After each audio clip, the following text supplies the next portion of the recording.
falling into the trap that sinks most horror sequels, Blair Witch amps the jolts and shocks with more visceral frights to diminishing results. Renee Rodriguez, The Miami Herald. A wheel-spinning homage gone terribly awry.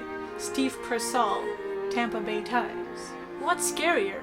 Someone yelling boo, or the sound of someone or something whispering in the distance? Blair Witch has plenty of yelling, but not nearly enough that gets under your skin. Brian Tallarico, RogerEbert.com. It's a film that not only goes back to the basics, but seems to deliberately steal much of what made the original such a horrific treat. Jordan Rumi, The Film Stage. Hello, welcome to the video, welcome to this channel. Thanks so much for joining me, and today we are reviewing, defending, talking about the 2016 Blair Witch film. Now we need to go through a couple of disclaimers before I get into it properly. I'm not a big fan of the Blair Witch Project. I think it's fine. It's, I guess, kind of spooky. I don't love found footage. It's not like my favorite genre of movie. I don't love found footage. I've seen a couple. I've seen Cloverfield. I've seen like Cannibal Holocaust and stuff, but I just don't love it. It's not my favorite subgenre of horror movies. So I can't say that I was looking for the best found footage movie ever when I was watching this. I was just watching it with a blank slate. So there's that. And B, I'm actually a really big Adam Wingard / Simon Barrett fan. I love The Guest. I love You're Next. I love both VHS movies. So I think, so I was really watching those movies for the filmmakers. So I think I probably, maybe I'm biased for them because I think they're great and I'm really excited to see them making movies and stuff.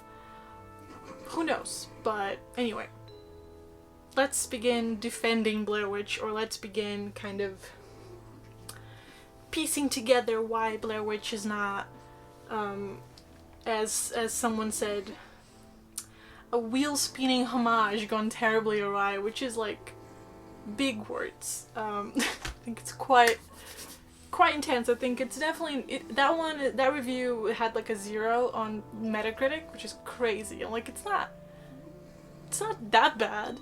And something I wondered when I was reading those reviews was like, have these people seen Blair Witch Project like recently? Has it been like 20 years since they've seen it? Because a lot of the things we were criticizing in the film were things that were present in kind of the same way in the Blair Witch Project. So it was weird. Anyway, start from the top. What is Blair Witch? Blair Witch is a direct sequel to the Blair Witch Project from 1990 whatever, and it's like the little brother of Heather, the main girl. He's got a friend who is a documentarian, and she wants to make a movie about Heather, about the disappearance of Heather and her friends and her colleagues. So they go together, they go investigating. Apparently he found a video on YouTube that someone found in the woods that was like, I think Heather's in this video, I think that's my sister, we need to go find my sister. So they do a whole thing of like, we're gonna meet these people, find out where it was that they found this tape, and we're gonna investigate and find out what happened to Heather, like truly. I think it seems to me from the thing that they were actually like looking for Heather, which is crazy because it's been like 25 years, she's not gonna be alive. But anyway, that's beside the point. The point is that they go and they try to find whatever happened to baby Heather. Joke. But so they go into the woods, and then spooky things happen. The end. That's basically it. It's, very similar to the Blair Witch Project. But the big difference is that the Blair Witch Project was not fully scripted. They had, I think, like beats that they had to achieve. They had things that they had to do, but there wasn't like a firm script telling the actors what to say. And in this, you had a screenwriter, Simon Barrett, and also they had like lines, and they had, set it, and everything was scripted. It wasn't improvised at all. So that's a big difference, and that's the setup. So why do people hate it so much? Why do people have this aversion to Blair Witch that they don't seem to have? This like Blair Witch Project, it's like this cult explosion and like became really famous. People were like, oh my god, are they really lost in the woods? And I guess that's kind of where I want to begin, because Blair Witch Project does have that kind of cannibal holocaust thing where it could actually be found footage because you don't know who those people are. Like, I think for the most part the actors' names is the characters' names. Like, they weren't like names, you couldn't like Google them and find out who they were.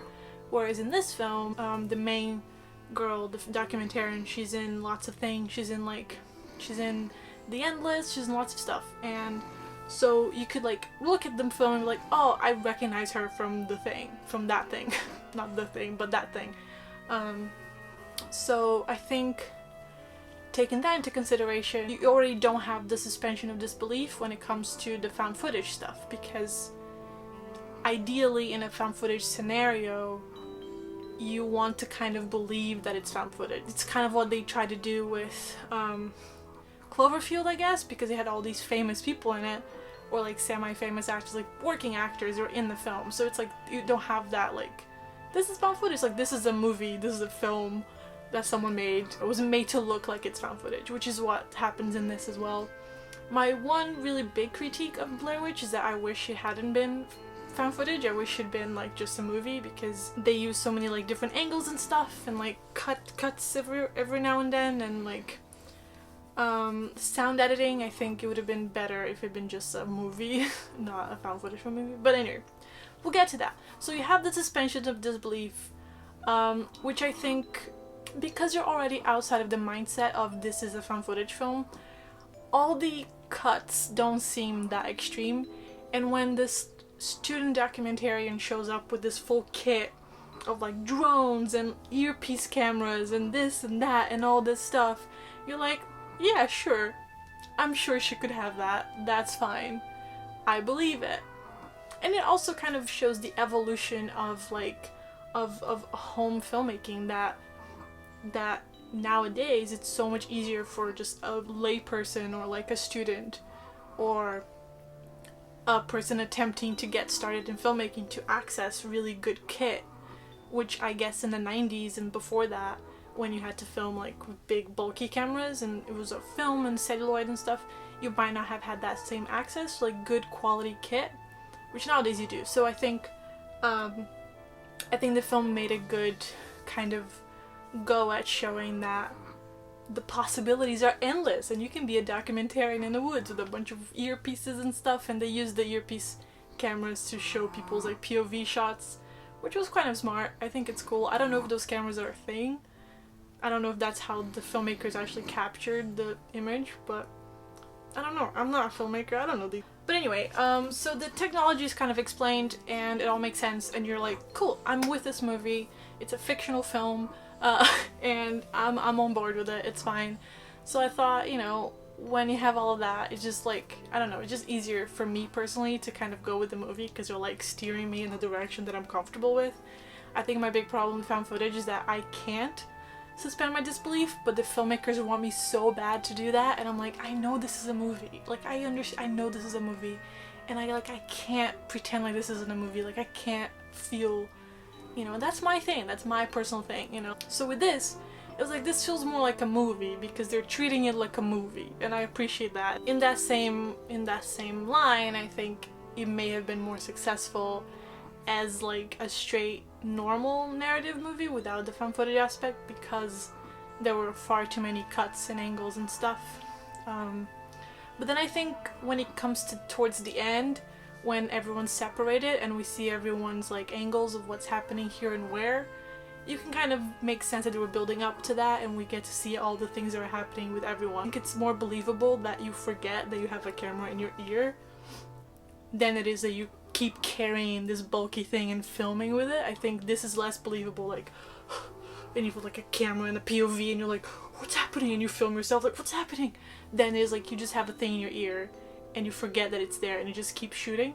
That's believable. I think due to that, it's like, cool, I'm on board. It makes total sense. I would absolutely forget because I would be in a panic. I'd be running away from this creepy woodland monster.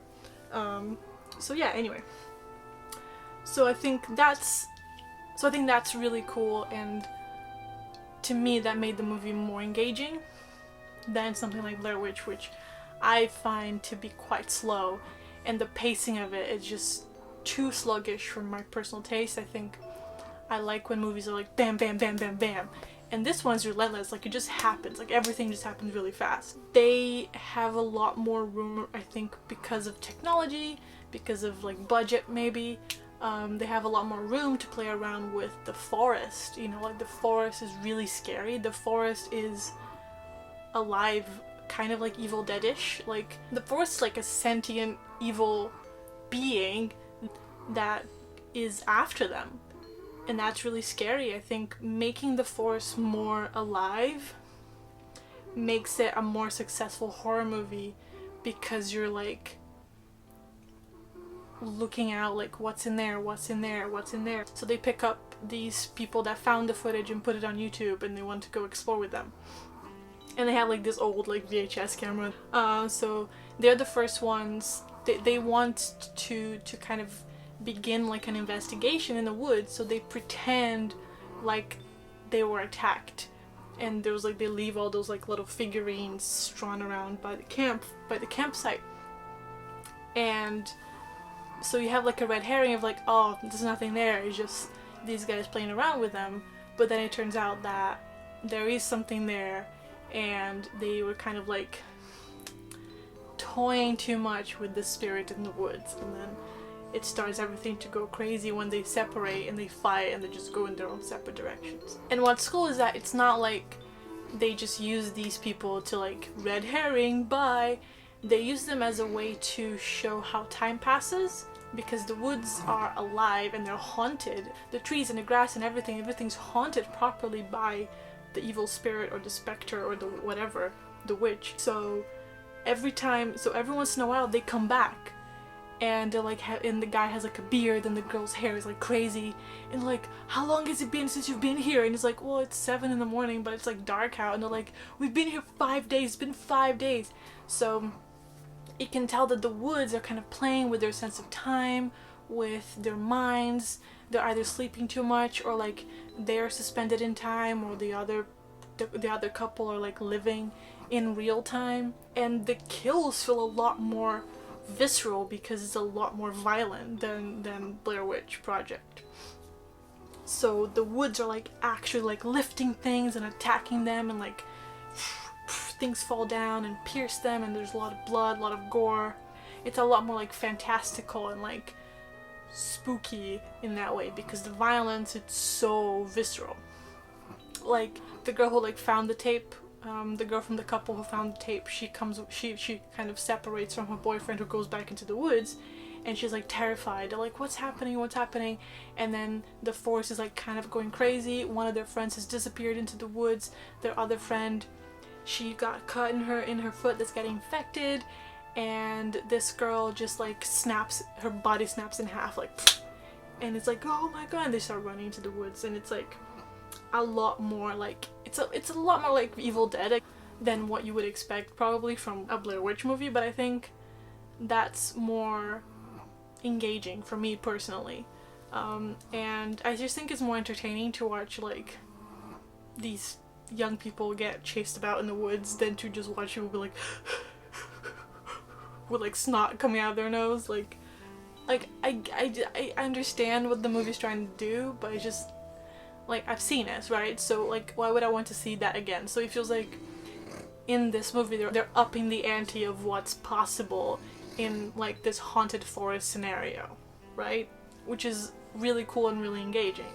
What's also in this that isn't in the original from my recollection is that you actually see like a monster, like a witchy thing. Like actually see like a big springly like Slender Man monster, which is cool. I don't remember if we got to see that in the original Blair Witch.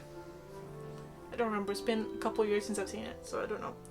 But it's cool, like it's really cool to like actually see the monster, you know? Like, I guess I think the problem with doing like a found footage movie that's like supernatural is that like I think some filmmakers are like too restrained, and there's nothing restrained about Adam Wingard and Simon Barrett. They just go for it, and I appreciate it. Like, Your Next has my favorite death of any movie ever, which is like the Aaron just shoves a blender into a guy's head and just like holds it there.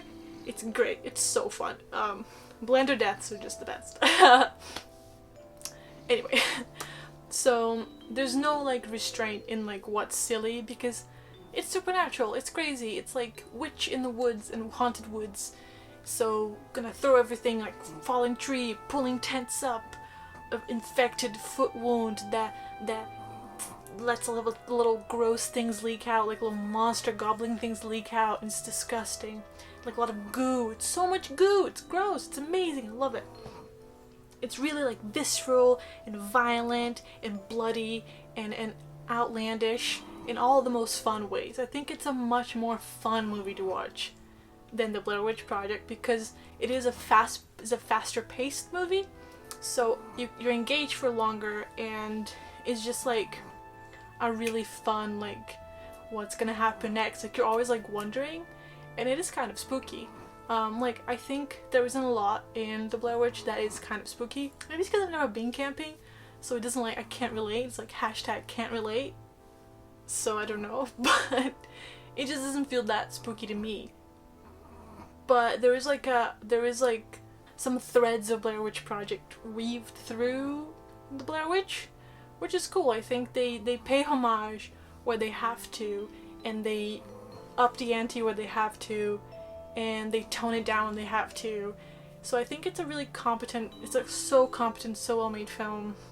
It's a really competent sequel. I think it does everything a sequel needs to do, which is, as I said before, up the ante, make it more exaggerated or build on things, like explore more of the lore. Like I said before in an earlier video about Nightmare on Elm Street, you like, it's what's the problem in kind of adding to the lore? Like you want to keep adding to the lore so that you can keep expanding that universe, right?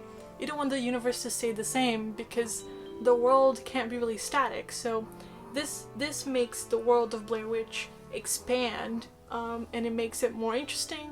It makes it more fun. I think if I go back to the Blair Witch after having seen this, I'll probably enjoy it more because I'll be thinking about it. You know, I'll be thinking about what happens next. So I think as a companion to the original, I think it's really good. As a standalone film, I think it's really competent. I think the reason people don't like it, it's because it's a Blair Witch film. If it'd been just a standalone, regular horror movie, people would have liked it because they didn't have all these ridiculous expectations, even though I think Blair Witch Project is an overrated movie. So it's like you have all these ridiculous expectations for this movie that you probably haven't seen in 15 years. They're built up to ridiculous standards, and a new film can't really compete with that. Like no new film can compete with your nostalgia, right? So you need to give things a chance. You need to experience them with new eyes. You need to let them be the thing that they are. I think it's a competent film. It's really well made. It's scary at parts. I think it's well written. The dialogue is scripted, but it doesn't feel scripted in like a ridiculous way. Like clearly there's beats that they're achieving, there's things that they have to say, but it doesn't feel like unbelievably scripted. It doesn't feel unbelievably like we are writing a movie and this movie is a Blair Witch Project sequel. You know, it feels like an earnest effort at making a good movie. And I really appreciate that. I think people don't give them the credit that they deserve for really giving it a go. Especially critics. I mean, I could get on a soapbox about fucking newspaper critics and like magazine critics and not like who don't like horror movies giving horror movie reviews. I could get on a soapbox about that, but I will not because I can just go on. And I don't want this to go on forever. But yeah, I think this is a really good film. I really enjoyed it. I thought it was a really fun time. And I'm glad I own it on DVD somewhere here, nestled between Halloween 3 Season of the Witch and Werner Herzog's Nosferatu, so that I can watch it again. I think it'll be fun to like have people over after quarantine is finished, post-COVID. Was it like BC AC, before COVID, after COVID?